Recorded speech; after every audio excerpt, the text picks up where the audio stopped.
The morning sun cast long shadows across the training ground as Captain Sarah Chen stood before 12 of the toughest Marines in the Corps. Their eyes held a mixture of skepticism, curiosity, and barely concealed doubt. She was 5'4", barely weighing 130 pounds, and at 28, younger than half the men standing at attention before her. What they didn't know was that this moment would become legendary in Marine Corps history. What they couldn't have imagined was that their new commanding officer would not only earn their respect, but redefine what leadership meant in the most dangerous corners of the world. This is the story of one woman who faced impossible odds, 12 hardened warriors who thought they knew everything about strength, and a single command that would change all their lives forever. It's about the moment when everything they believed about courage, leadership, and what it means to never leave anyone behind was put to the ultimate test. Some stories are born in boardrooms, others in quiet moments of reflection. This one was forged in dust, sweat, and the kind of fire that either breaks you completely or transforms you into something unbreakable. They thought she'd fall. They were about to discover how wrong they could be. Sarah Chen had always been an outlier. Born to immigrant parents who ran a small restaurant in San Diego, she grew up watching her father work 18-hour days without complaint, and her mother managed the books with mathematical precision that would make accountants jealous. Excellence wasn't just expected in the Chen household, it was the only option. When Sarah announced at 17 that she wanted to join the Marines, her parents' reaction was predictable. Her father, who had fled poverty in Taiwan with nothing but determination and a suitcase of dreams, saw the military as his daughter's path to the American dream he'd worked so hard to provide. Her mother worried about her petite daughter surviving in a world built for people twice her size and 3 times as aggressive. Neither parent could have predicted that their quiet, studious daughter would graduate top of her class from the Naval Academy, excel in every leadership course the Marines threw at her, and develop a reputation as someone who could get impossible things done with a combination of strategic thinking and relentless determination. By age 28, Captain Chen had already served 2 tours overseas, earned commendations for her tactical innovations, and caught the attention of senior command. She had a gift for seeing patterns others missed and solving problems that left more experienced officers scratching their heads. But she had never commanded a unit quite like Alpha Squad. Alpha Squad was legendary for all the wrong reasons. 12 Marines who had been through more combat than most soldiers see in entire careers. They were effective, deadly, and completely unmanageable. In the past 3 years, they had cycled through 6 commanding officers. 3 had requested transfers. 2 had been relieved of command. 1 had suffered what the official reports diplomatically called a stress-related breakdown. The squad members were all volunteers for the most dangerous missions, the kind of operations that didn't make it into official reports. They were older than typical Marines, ranging from 25 to 38. And each carried the kind of experience that came from surviving situations where survival seemed impossible. Staff Sergeant Marcus Rodriguez, the squad's unofficial leader, had been with the unit for 4 years. A former gang member from East LA who had found purpose and family in the Marines, Rodriguez commanded respect through a combination of tactical brilliance and absolute loyalty to his men. He stood 6'2", carried scars from 3 different IED explosions, and had the kind of presence that made other Marines step aside when he walked down a hallway. Sergeant Tommy Liu was the squad's demolitions expert, a former engineering student who could calculate explosive yields in his head and had an almost supernatural ability to disarm devices that should have killed him dozens of times over. Despite his technical expertise, Liu was known for his quick temper and complete inability to respect authority figures he deemed incompetent. Corporal Jackson Diesel Williams was the unit's heavy weapons specialist. A former college football player who had enlisted after a career-ending injury, Diesel could carry equipment that would require 2 normal Marines and had reflexes that seemed to slow down time during firefights. He was also known for his blunt assessments of leadership and his complete unwillingness to follow orders he considered stupid. The list went on. Each Marine in Alpha Squad was exceptional in their field and impossible to manage through traditional military hierarchy. They had developed their own internal code, their own methods of operation, and their own standards for what constituted acceptable leadership. Previous commanders had tried everything from strict discipline to casual friendship. Nothing had worked. When Sarah received her assignment to Alpha Squad, her immediate supervisor, Colonel James Patterson, had been unusually direct during their meeting. Patterson was a 30-year veteran who had commanded everything from basic training units to special operations forces. He was known for his ability to match officers with units where they could succeed.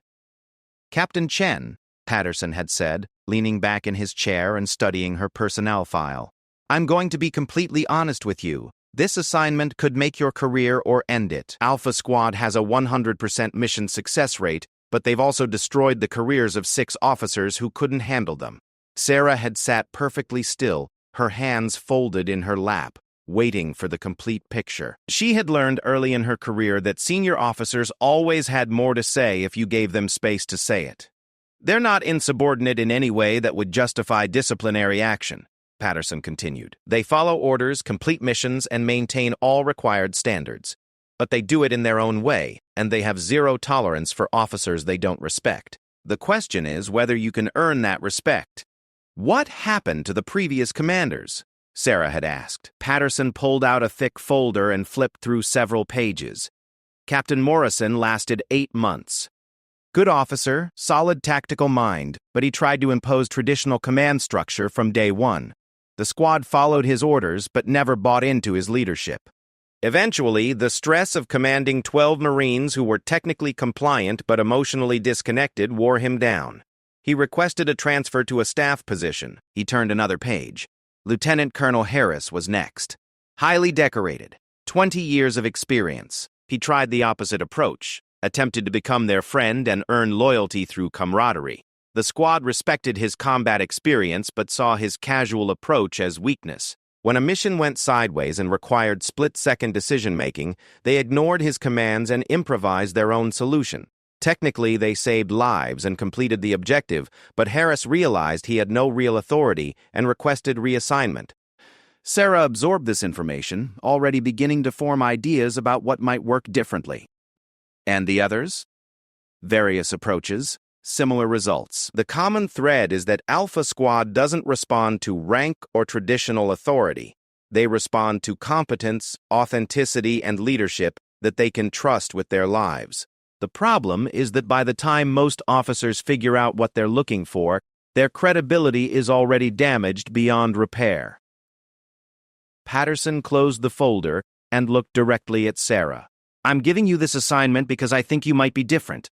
Your record shows consistent success in unconventional situations, and your previous commanders all note your ability to adapt your leadership style to what the mission requires.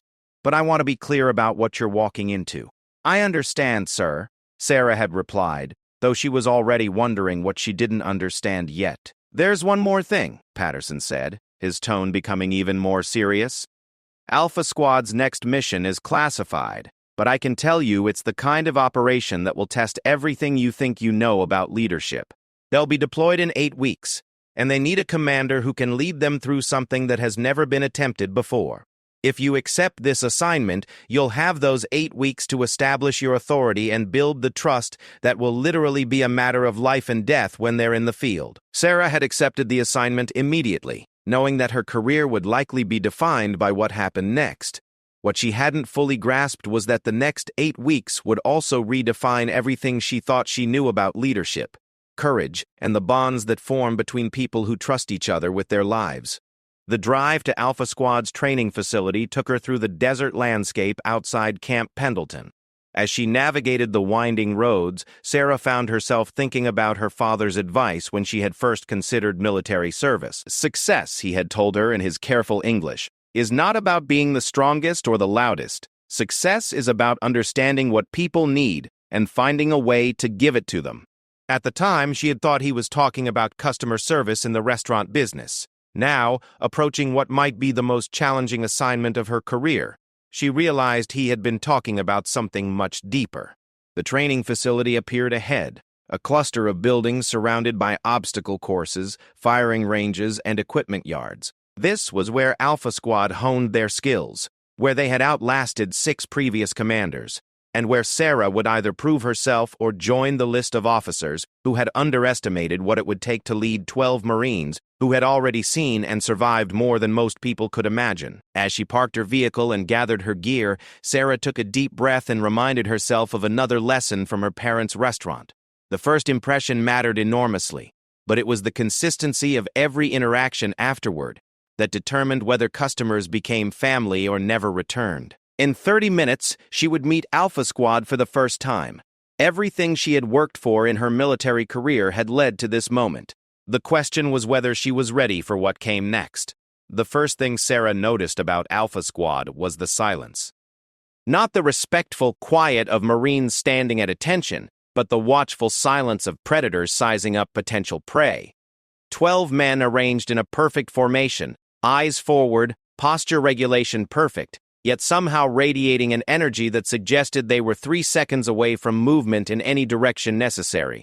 Staff Sergeant Rodriguez stood at the right end of the formation, his presence unmistakable even among 11 other exceptional Marines. His uniform was immaculate, his bearing faultless, but his eyes held the kind of calculation that came from years of split-second life and death decisions. When Sarah approached, his gaze never wavered, never showed disrespect, but somehow managed to convey that he was conducting his own evaluation of her capabilities. Alpha Squad, attention! Rodriguez's voice carried the authority of someone who had earned the right to give orders through actions rather than rank. The response was immediate and precise, but Sarah caught the subtle ways each Marine maintained their individuality even while conforming to military protocol. Sergeant Liu's stance was textbook perfect, but somehow conveyed impatience. Corporal Williams stood like a mountain, immovable and patient, but his eyes tracked every detail of her approach with the focus of someone accustomed to identifying threats from impossible distances. At ease, Sarah said, her voice carrying clearly across the formation. The Marines shifted to parade rest, but the atmosphere remained charged with unspoken questions. Sarah had planned this moment carefully during the drive to the facility. Traditional military introduction would establish hierarchy, but might trigger the same resistance that had undermined previous commanders. Casual approach might be seen as weakness. Instead, she had decided on something more direct. "I'm Captain Chen," she began, making eye contact with each Marine in turn. "I know what you're thinking, because I'd be thinking the same thing if I were standing where you are. You've outlasted 6 commanding officers, and you're wondering what makes me think I'll be different." A flicker of surprise crossed several faces. Most new commanders began with credentials, combat experience, or inspirational speeches about unit pride. Sarah was acknowledging the elephant in the room with a directness that immediately shifted the dynamic. "The truth is, I don't know if I'll be different," she continued. "What I do know is that I've read your files, studied your mission records, and talked to officers who've worked with you. Based on that research, I think the previous problems weren't about your ability to follow orders or my predecessor's ability to give them. I think the problem was a mismatch between leadership styles and what this unit actually needs." Rodriguez's expression didn't change, but Sarah caught the slight tilt of his head that suggested heightened attention. Liu had stopped looking impatient and was now focused entirely on her words. "So here's what I propose," Sarah said, stepping closer to the formation. "I'm not going to try to impose a command style based on what worked somewhere else, with different Marines in different situations. Instead, I'm going to spend the next 2 weeks learning how Alpha Squad actually functions. I'm going to train with you, observe your methods, and figure out how to add value to what you're already doing exceptionally well." She paused, letting that sink in before continuing. "After those 2 weeks, I'm going to tell you what I think I can contribute to this unit and what I need from each of you to make it work. You're going to tell me if you think that approach will be effective or if I'm missing something critical. And then we're going to spend the remaining 6 weeks before deployment building the kind of working relationship that keeps everyone alive and completes impossible missions." The silence that followed was different from the initial watchfulness. This was the silence of people processing unexpected information and recalculating their assumptions. "Questions?" Sarah asked. Sergeant Liu raised his hand slightly. "Permission to speak freely, ma'am?" "Granted. Most officers show up here with a plan to fix what they think is wrong with us. You're saying you want to figure out what's right with us first?" "That's exactly what I'm saying, Sergeant. You have a perfect mission success rate. Something is obviously very right with how you operate. My job is to enhance that, not break it, and rebuild it according to someone else's manual. Corporal Williams spoke up without waiting for permission. Ma'am, with respect, the last CO said something similar. Started friendly, ended up trying to turn us into a different kind of unit entirely. Sarah nodded. Fair point, Corporal. The difference is that I'm not starting friendly and I'm not ending friendly. I'm starting professional and staying professional. Friendship is something that might develop over time based on mutual respect, but it's not my goal and it's not required for effective command. What is required is trust, competence, and clear communication. Those are things we can build regardless of whether we like each other personally. Rodriguez finally spoke, his voice carrying the weight of someone who had watched this conversation play out with variations 6 times before. Ma'am, what makes you think 2 weeks of observation is going to show you something that other officers missed? It was the question Sarah had been waiting for. The one that would determine whether this approach had any chance of working.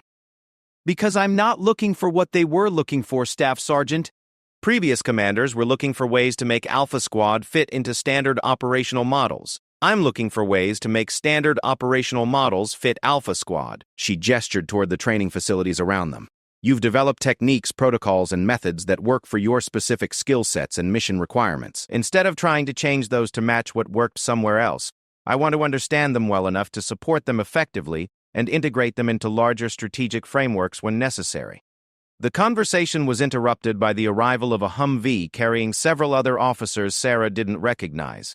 As the vehicle approached, Rodriguez's posture stiffened slightly, and she caught several of the Marines exchanging glances that suggested this was an unexpected development.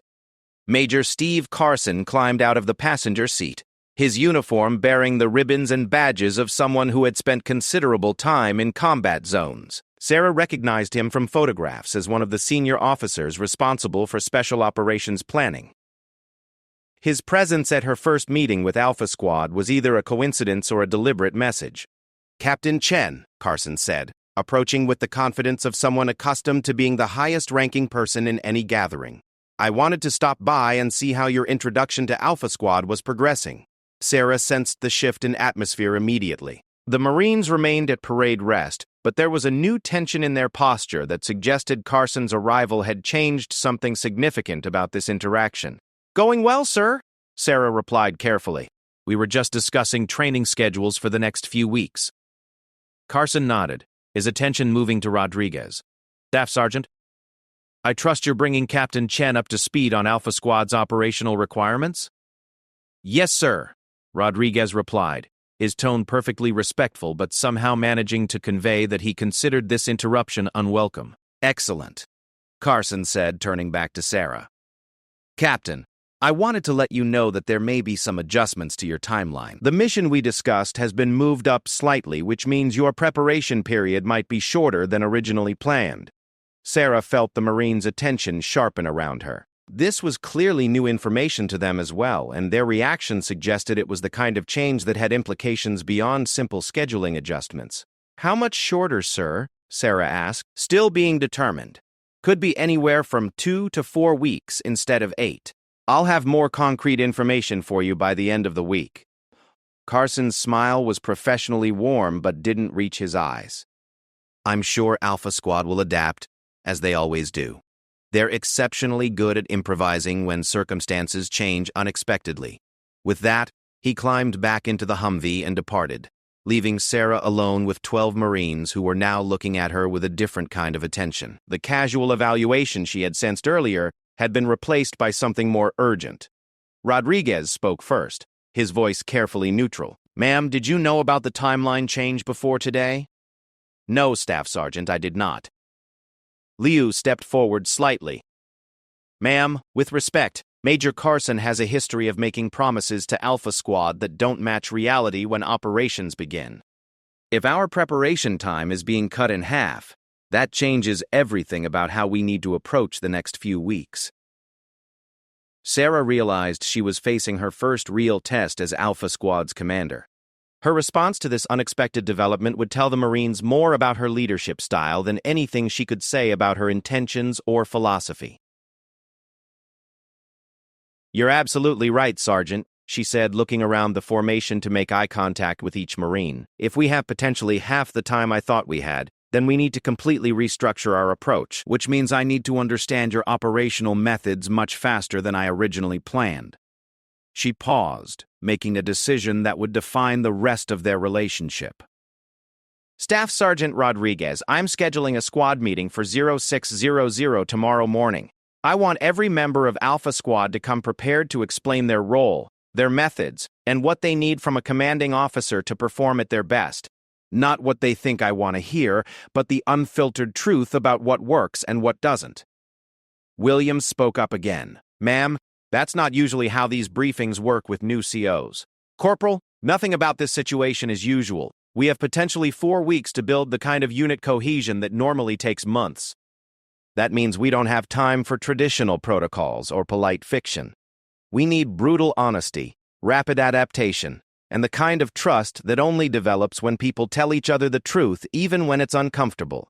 Sarah looked around the formation one more time, reading faces and body language that were now showing genuine interest rather than polite skepticism. Questions? Rodriguez raised his hand. Ma'am, when you say unfiltered truth, do you mean we can tell you what we really thought about our previous commanders and why those relationships didn't work? Staff Sergeant, I mean exactly that. I need to understand what went wrong so we can avoid repeating those mistakes. And I need to understand it quickly, because apparently we don't have the luxury of time to figure it out gradually. The silence that followed was the silence of people recalibrating their expectations and preparing for a conversation they had never been invited to have with a commanding officer. Tomorrow morning, then, Sarah said, 0600 hours, and bring everything you think I need to know. We're going to figure out how to make this work, and we're going to do it fast. As she walked back toward her vehicle, Sarah could hear the beginning of conversations among the Marines behind her. For the first time since her arrival, their voices carried something that sounded like energy rather than resigned patience. She had no idea if her approach would work, but she knew that whatever happened next would be different from what had happened before. Whether that difference would be enough to succeed with Alpha Squad remained to be seen. The conference room at 0600 hours felt like neutral territory in a negotiation between opposing forces. Sarah arrived 15 minutes early to find Rodriguez already there, setting up chairs in a circle rather than the traditional briefing arrangement with a presenter's position at the front.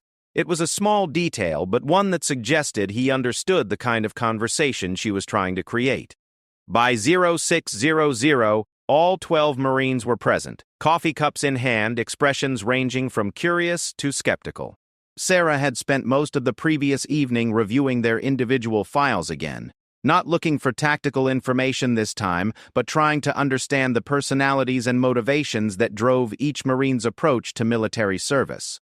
Before we begin, Sarah said, settling into one of the circle chairs rather than standing at the front of the room, I want to establish some ground rules. Everything said in this room stays in this room. No information shared here will appear in anyone's personnel file or be used for any purpose other than improving our operational effectiveness. This is not an official briefing, it's a planning session.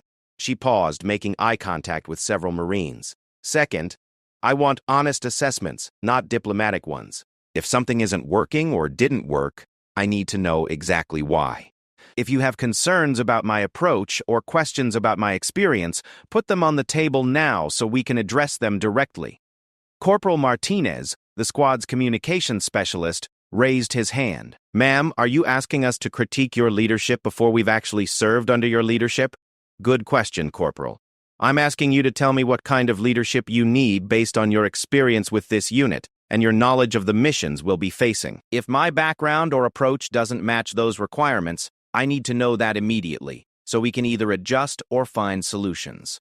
Rodriguez leaned forward. Ma'am, can I ask why you requested this assignment? Most officers see Alpha Squad as either a career boost or a career risk. Which one was it for you? Sarah had expected this question and decided to answer with complete honesty. Neither, Staff Sergeant. I requested this assignment because I read your mission reports and was impressed by the tactical innovations and problem-solving approaches your unit develops under pressure. From a professional development perspective, I want to learn from Marines, who consistently find ways to accomplish things that shouldn't be possible. Leo spoke up. What specifically impressed you about our mission reports? The Kandahar extraction operation from 18 months ago, Sarah replied without hesitation. Standard protocols called for a helicopter insertion with ground support, but terrain and enemy positioning made that impossible. Your unit developed an alternative approach using rappelling techniques and explosive diversions that created a successful extraction with 0 casualties from a situation that 3 different tactical analysis teams had classified as unachievable. She could see surprise on several faces. Most officers discussed Alpha Squad's missions in general terms, focusing on success rates rather than specific tactical details. The Jordan border incident 8 months ago, she continued. Intel failure left your unit exposed with inadequate extraction support. Instead of following standard procedure to retreat and regroup, you developed an improvised communications network using local resources and created your own extraction route. Again, 0 casualties and mission success, in a situation that should have resulted in significant losses. Williams was now looking at her with something approaching respect. Ma'am, most COs focus on our attitude problems and discipline issues. You're talking about tactical innovation. Because that's what actually matters, Corporal. Your tactical innovation is why this unit has a perfect mission success rate, despite being assigned the most dangerous operations in the Corps. Everything else is secondary to that effectiveness. Sergeant Davis, the unit's medical specialist, spoke for the first time. Ma'am, if you understand our tactical approaches, why do you think previous commanders had problems with us? Sarah had been preparing for this moment since accepting the assignment. Her answer would either establish credibility or confirm that she was another officer who didn't understand what made Alpha Squad different. Based on my research, I think previous commanders tried to impose external structure on internal systems that were already working effectively. They focused on making your methods match regulations rather than making regulations accommodate your methods. She gestured around the circle. Each of you has developed expertise and techniques that go beyond standard military training. When you combine those individual capabilities, you create tactical options that don't exist in any manual. Previous commanders saw deviation from standard protocols as problems to be corrected, rather than innovations to be supported and integrated. Rodriguez nodded slowly. That's actually accurate, ma'am. But if you understand that, how do you plan to handle situations where our methods conflict with orders from higher up the chain? It was the question Sarah had been dreading, because it touched on the fundamental tension between military hierarchy and tactical effectiveness. Her answer would define the entire relationship with Alpha Squad. By making sure that doesn't happen, she said. My job is to translate between your tactical capabilities and strategic requirements. When orders come down that don't match your operational realities, it's my responsibility to communicate upward about why adjustments are necessary and what alternatives might work better. Liu leaned back in his chair, studying her. What if higher command isn't interested in alternatives? What if they want specific methods used regardless of tactical considerations? Sarah met his gaze directly. Then I document our concerns, present alternative approaches, and follow orders while taking full responsibility for any negative outcomes that result from ignoring tactical expertise. The silence that followed was thoughtful rather than skeptical. Several Marines were exchanging glances that suggested they were beginning to reconsider their initial assessments. Martinez spoke up. Ma'am, that sounds good in theory, but what happens when you're in the field and split-second decisions need to be made? If our experience suggests one approach and your orders suggest another, how do we handle that? By establishing clear decision-making protocols before we deploy, Sarah replied.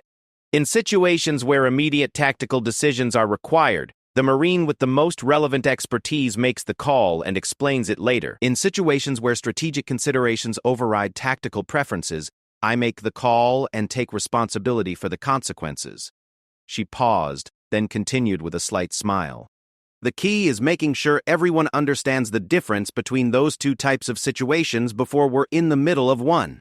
Williams laughed, a sound that seemed to surprise even him. Ma'am, that's the first time a CO has admitted that we might know something they don't. Corporal, you know things I don't every single day. My job is to know things you don't so that together we have more complete information for decision-making than either of us would have separately.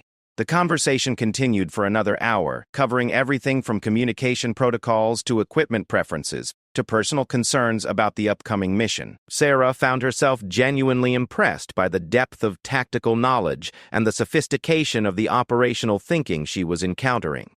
More importantly, she began to understand the real reason Alpha Squad had been difficult for previous commanders to manage. These weren't Marines who simply followed orders.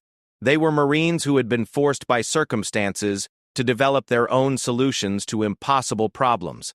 They had learned to think strategically as well as tactically, and they had little patience for leaders who couldn't match their level of analytical rigor. As the meeting was winding down, Rodriguez asked the question that would determine everything that happened next.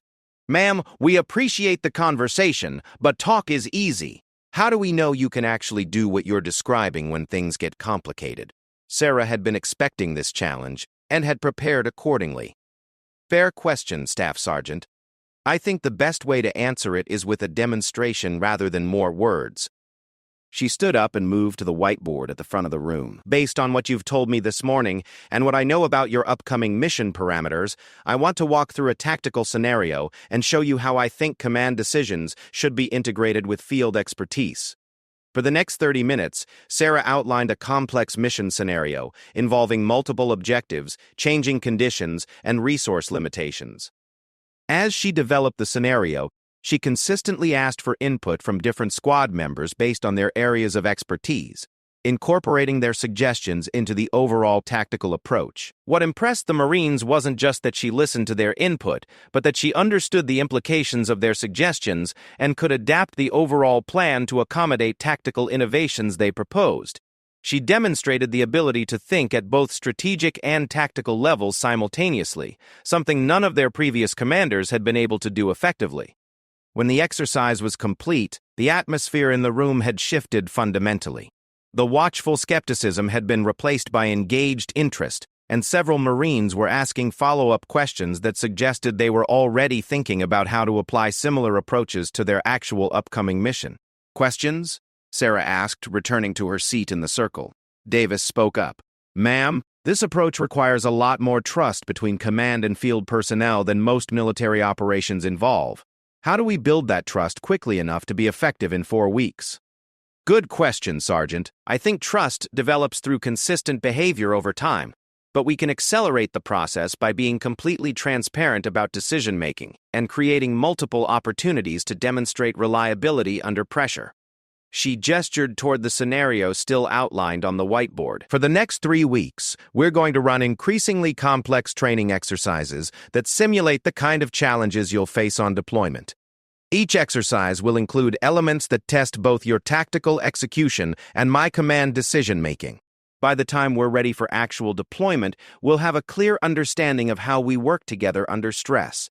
Rodriguez raised his hand. "Ma'am, what if these exercises reveal that our working relationship isn't going to be effective? What if we discover fundamental incompatibilities that can't be resolved in the time we have?" Sarah had hoped this question wouldn't come up, but she had prepared an answer. "Then we address those incompatibilities directly and honestly. If necessary, I request reassignment and recommend that Alpha Squad get a commander better suited to your operational requirements." The silence that followed was the longest of the morning. Finally, Leo spoke up. "Ma'am, you're saying you'd sacrifice your own career advancement to make sure we get leadership that works for us?"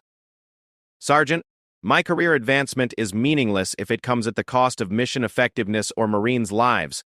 My job is to help Alpha Squad succeed, not to use Alpha Squad to help my career succeed." Williams was shaking his head slowly. "Ma'am, in 4 years with this unit, no officer has ever said anything like that to us." "Then maybe that's part of why previous relationships didn't work," Sarah replied. "Leadership isn't about advancing your own interests through other people's efforts. Leadership is about advancing everyone's interests through coordinated efforts toward shared objectives." As the Marines filed out of the conference room, Sarah could hear conversations beginning that sounded different from the resigned compliance she had witnessed the previous day. There was an energy in their voices that suggested they were actually looking forward to the training exercises she had proposed. Rodriguez was the last to leave, pausing at the door to look back at her. Ma'am, I have to say this was not the conversation I expected to have this morning. Staff Sergeant, what kind of conversation did you expect? The kind where a new CEO tells us what they're going to change about how we operate and how we're going to adapt to their leadership style. Instead, you spent 2 hours asking us what we need and figuring out how to provide it. Sarah nodded. Staff Sergeant, I learned a long time ago that the most effective leaders are the ones who make other people more effective, not the ones who try to prove how effective they are. As Rodriguez left, Sarah remained in the conference room, looking at the tactical scenario still outlined on the whiteboard. She had made promises this morning that would be tested in ways she couldn't yet predict. The question was whether she could deliver on those promises when the stakes became life and death, rather than career advancement. In 3 weeks, she would find out. 3 weeks of training had transformed Alpha Squad's relationship with their new commander, from skeptical acceptance to something approaching genuine confidence. Sarah had proven herself through a series of increasingly complex exercises that tested not just tactical execution, but her ability to make split-second command decisions that supported rather than hindered the Marines' innovative approaches to impossible problems. The exercises had revealed something important about Sarah's leadership style. Unlike previous commanders who had tried to control every aspect of operations, she had developed an approach that provided strategic framework while allowing tactical flexibility. During one particularly challenging scenario involving a simulated hostage rescue, with constantly changing conditions, she had adjusted the overall mission parameters 4 times in response to field innovations developed by the squad in real time. Rodriguez had been impressed despite himself. After years of working with officers who treated any deviation from original plans as dangerous improvisation, Sarah had demonstrated the ability to distinguish between tactical adaptations that enhanced mission effectiveness and changes that compromised strategic objectives. More importantly, she had shown that she trusted the Marines' judgment enough to modify her own orders when their expertise suggested better approaches. The trust had begun developing both ways. Sarah had discovered that Alpha Squad's reputation for being difficult to manage stemmed not from insubordination, but from a sophisticated understanding of tactical realities that many officers lacked. When they questioned orders or suggested alternatives, it was usually because their field experience had taught them to identify problems that wouldn't become apparent until operations were already underway.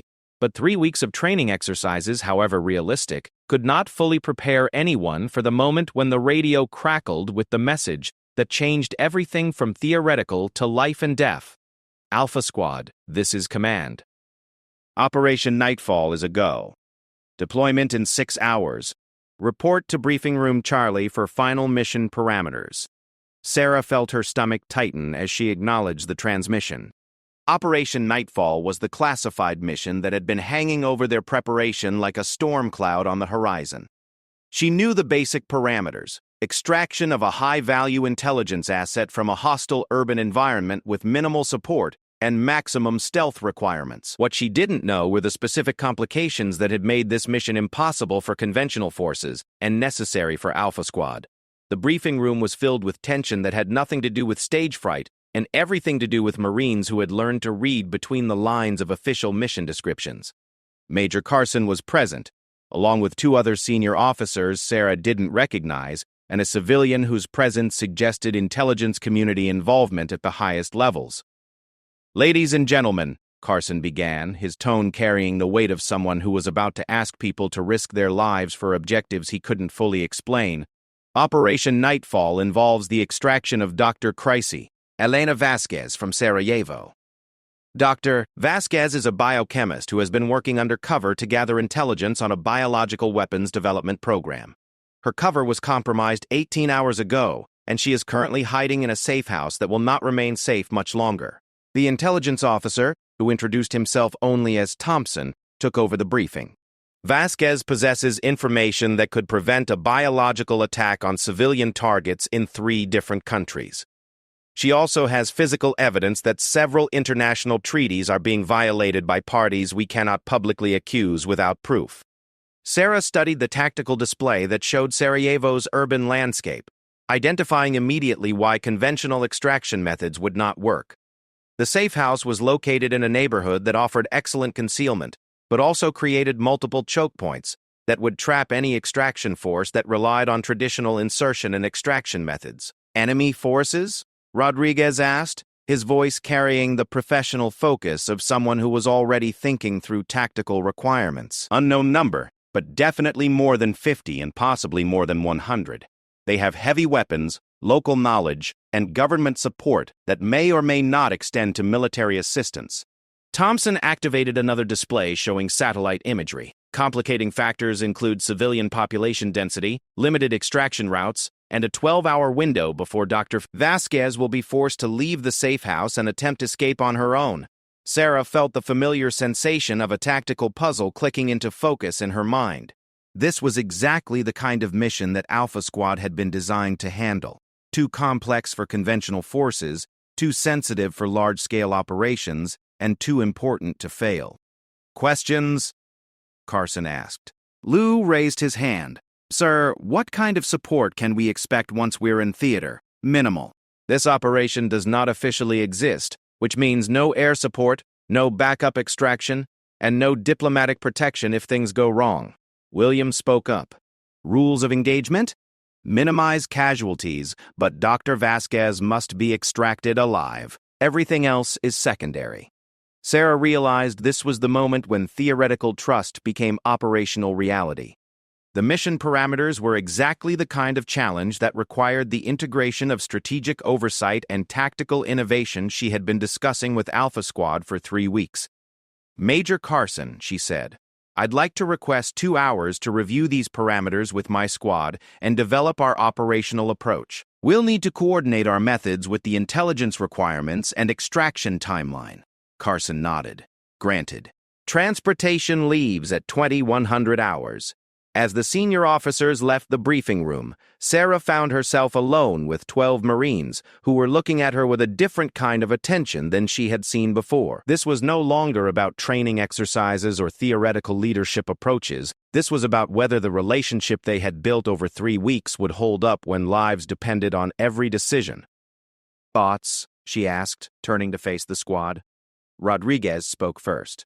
Ma'am, this mission has all the characteristics of the operations that made us effective as a unit. Multiple unknowns, limited support, and objectives that require tactical innovation rather than standard protocols. Agreed, Sarah replied, which means we need to plan for contingencies that may not be predictable and maintain enough flexibility to adapt to conditions we discover once we're on the ground. Liu was studying the tactical displays that were still active. Ma'am, the extraction routes shown in the briefing are all conventional approaches. None of them account for the innovations we've developed for urban operations in similar terrain. Sarah moved to the display and began tracing alternative routes that incorporated techniques she had observed during training exercises. Show me what you're thinking, Sergeant. For the next hour, the conversation moved through tactical possibilities that combined Sarah's strategic understanding of the mission requirements with Alpha Squad's innovative approaches to urban extraction operations. What emerged was an operational plan that bore little resemblance to the conventional approaches outlined in the official briefing, but offered significantly better chances of success given the specific challenges they would face. The plan relied heavily on the trust that had developed between Sarah and the Marines over the previous 3 weeks.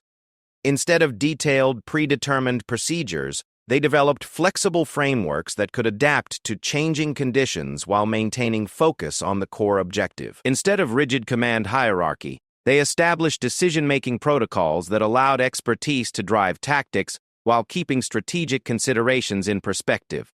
As they finalized their approach, Sarah realized she was experiencing something she had never felt before in her military career. She was not just leading Alpha Squad, she was part of Alpha Squad.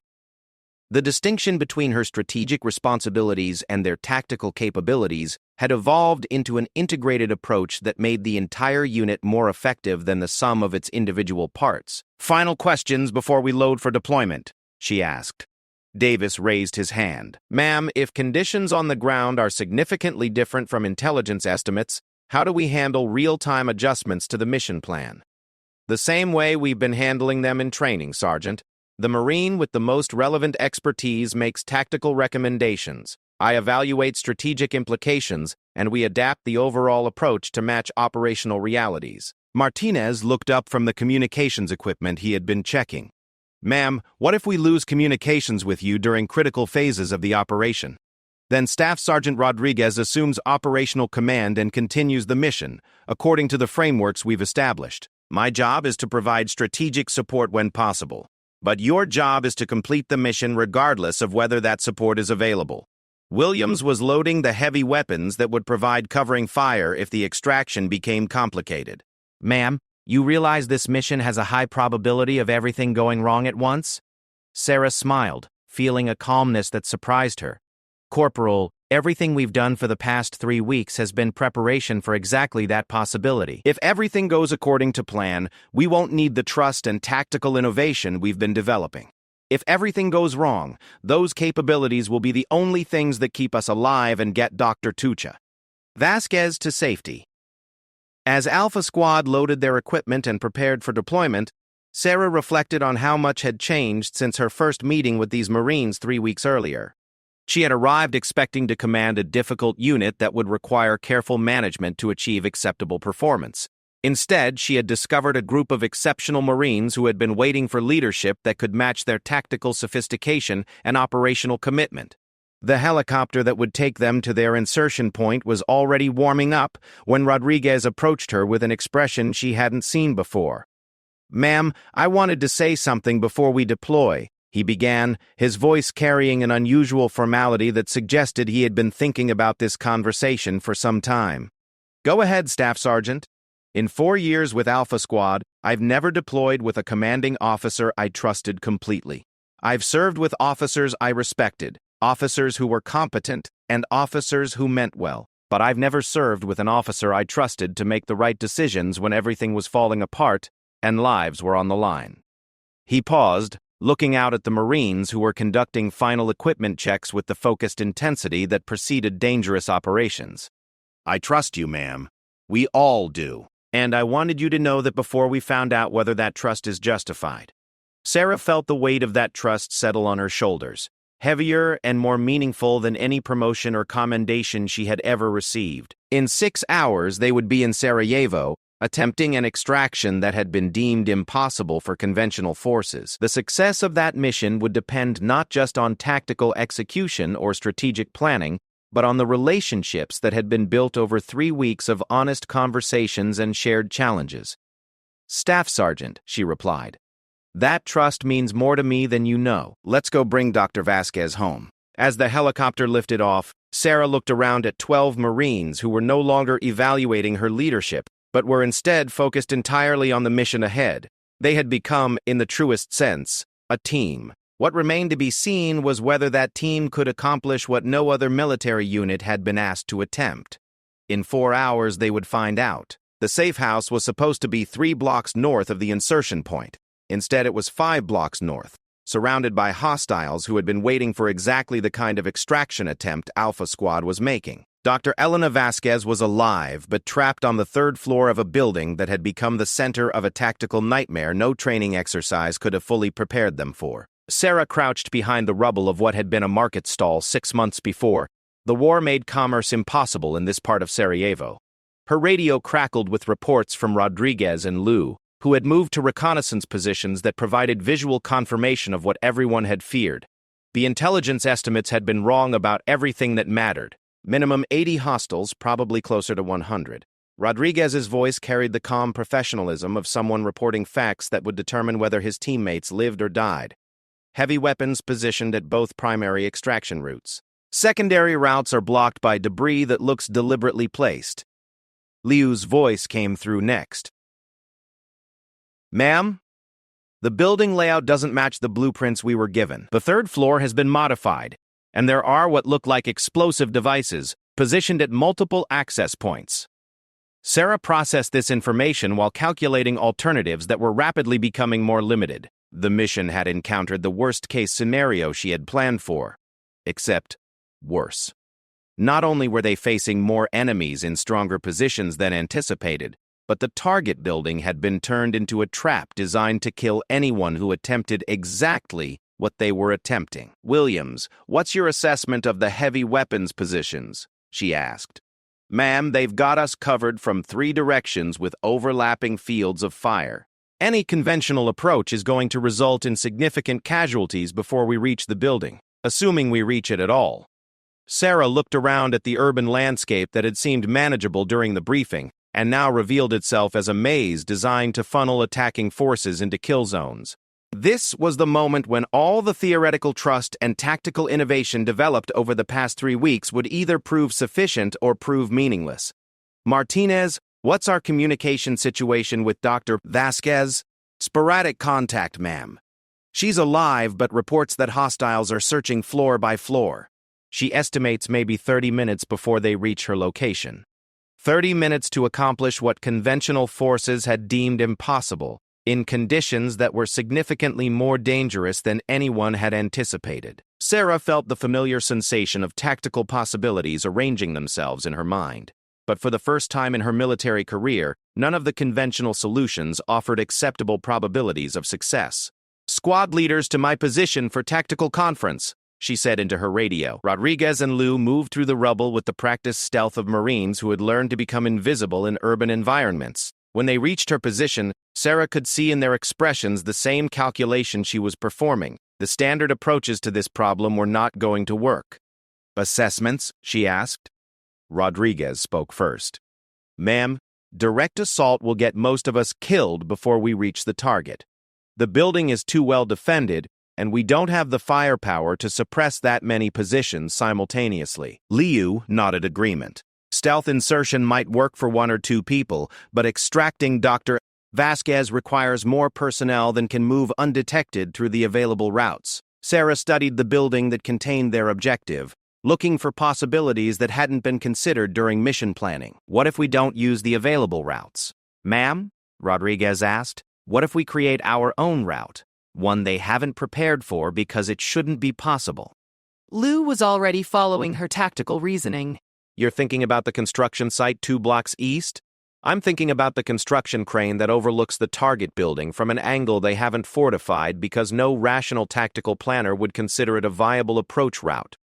Rodriguez stared at the crane, which stood like a skeletal monument to peacetime ambitions in the middle of a war zone.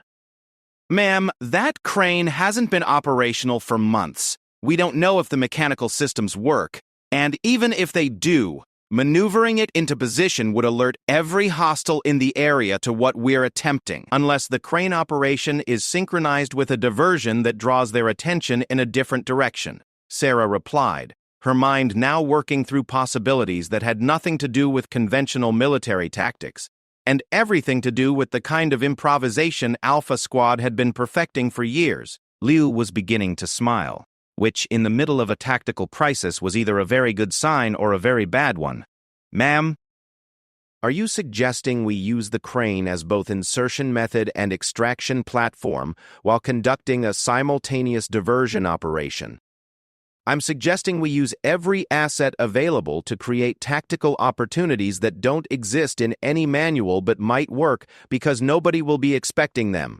For the next 10 minutes, Sarah outlined an approach that combined elements of everything Alpha Squad had learned about urban operations, demolitions, heavy weapons employment, and tactical communications. The plan required split-second timing, perfect coordination, and several technological improvements that would either work flawlessly or fail catastrophically.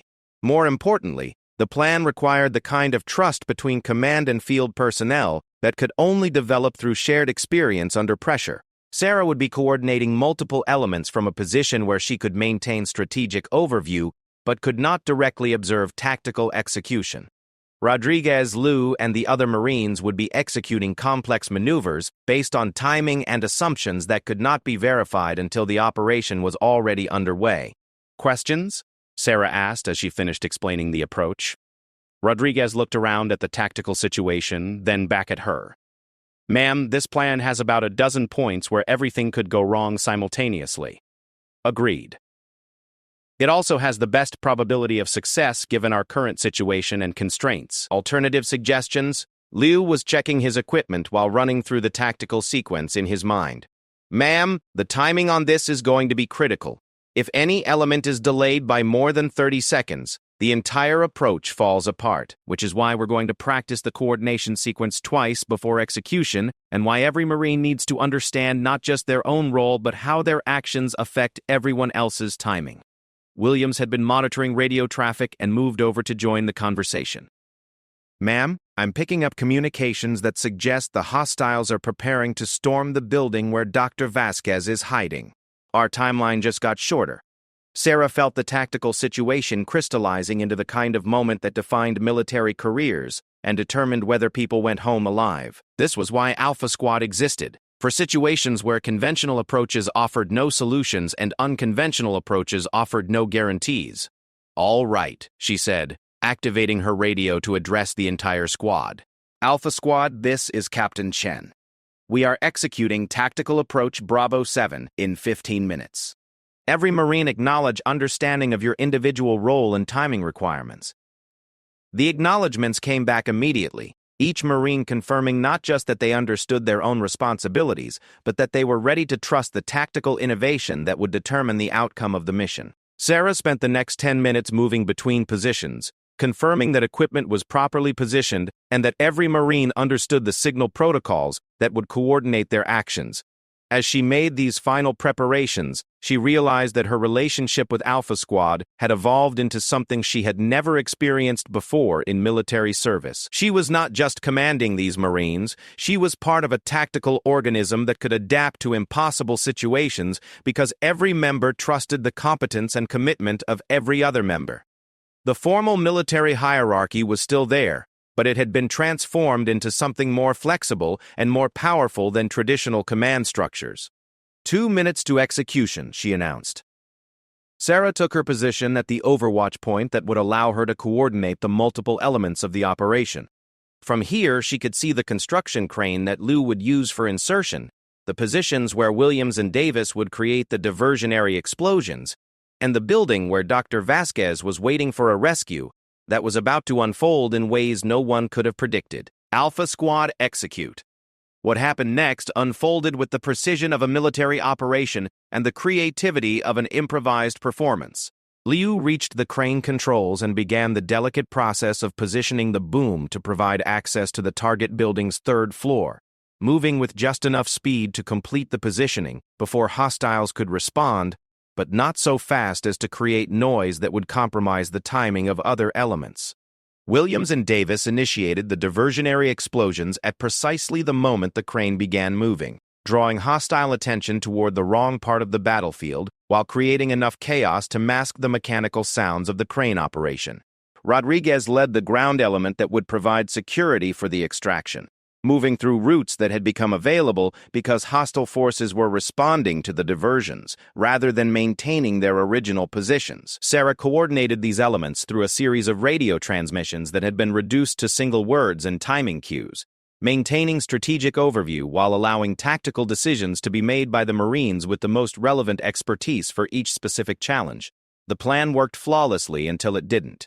Dr. Vasquez was successfully extracted from the building via the crane insertion that Liu executed with mechanical precision that would have impressed professional operators.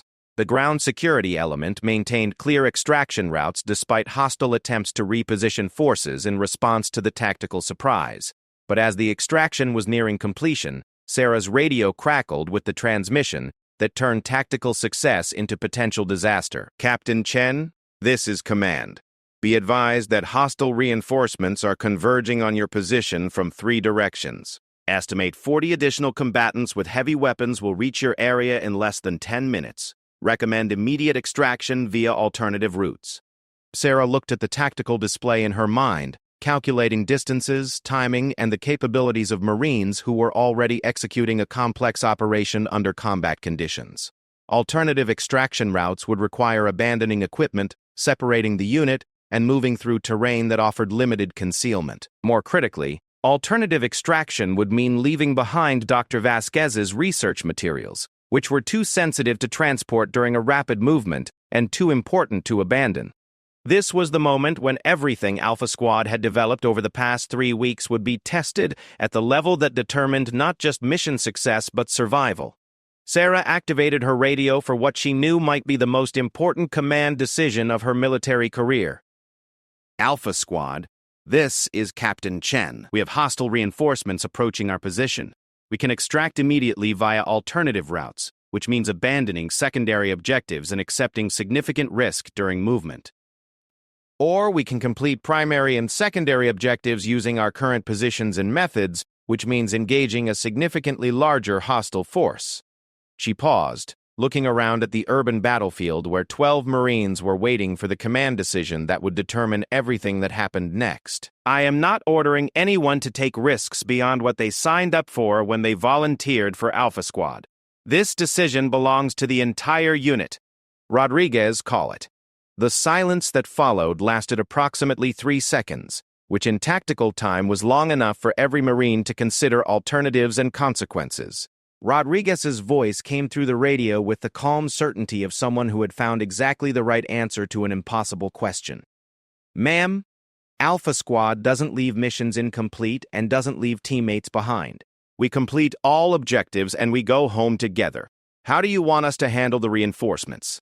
Sarah felt something she had never experienced before as a military officer. The absolute confidence that comes from leading people who trust your judgment completely and whom you trust completely in return. Alpha Squad, she said. We finish what we came here to do. Williams, Martinez, prepare defensive positions covering our primary extraction route. Liu, Rodriguez, continue objective completion. Davis, prepare for casualty treatment. Everyone else, maintain current operations and prepare for contact with superior numbers.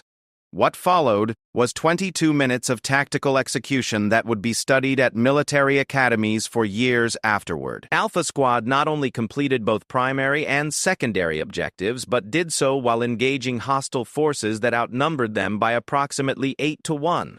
They accomplished this through tactical coordination that had been impossible 3 weeks earlier, when Sarah had first met 12 Marines who had been looking for leadership that matched their capabilities. Now those same Marines were executing complex operations that required complete trust between every member of the unit. When the operation was complete, when Dr. Vasquez and her research materials were secure, when Alpha Squad had extracted successfully with 0 casualties despite engaging overwhelming numbers of hostile forces, Sarah realized that something fundamental had changed not just in her relationship with these Marines, but in her understanding of what leadership meant. She had not commanded Alpha Squad through this mission. She had become part of Alpha Squad, contributing strategic oversight and command authority to a tactical organism that was more effective than any of its individual members could have been separately. During the helicopter flight back to base, Rodriguez moved over to sit beside her, his expression carrying the satisfaction of someone who had just experienced the kind of military operation that justified all the training, preparation, and risk that military service required. Ma'am? He said, his voice barely audible over the helicopter noise. I need to tell you something. Sarah looked at him, seeing in his face the reflection of what she was feeling herself. The deep satisfaction that came from being part of something that had achieved the impossible through the kind of teamwork that could not be created through regulations or enforced through hierarchy. What's that, Staff Sergeant? 3 weeks ago, we thought you'd fall apart the first time things got complicated. We were wrong about that. But more importantly, we were wrong about what we needed from a commanding officer. Rodriguez looked around at the other Marines, who were conducting post-mission equipment checks with the practiced efficiency of professionals who had just completed another successful operation. We thought we needed someone who would leave us alone and let us do our jobs. What we actually needed was someone who could make us better at our jobs by providing the kind of leadership that enhanced our capabilities instead of limiting them. Sarah nodded, understanding that Rodriguez was describing something that had changed for her as well. Staff Sergeant, 3 weeks ago I thought leadership meant getting people to follow my orders. I've learned that leadership means creating conditions where people can do their best work in service of shared objectives.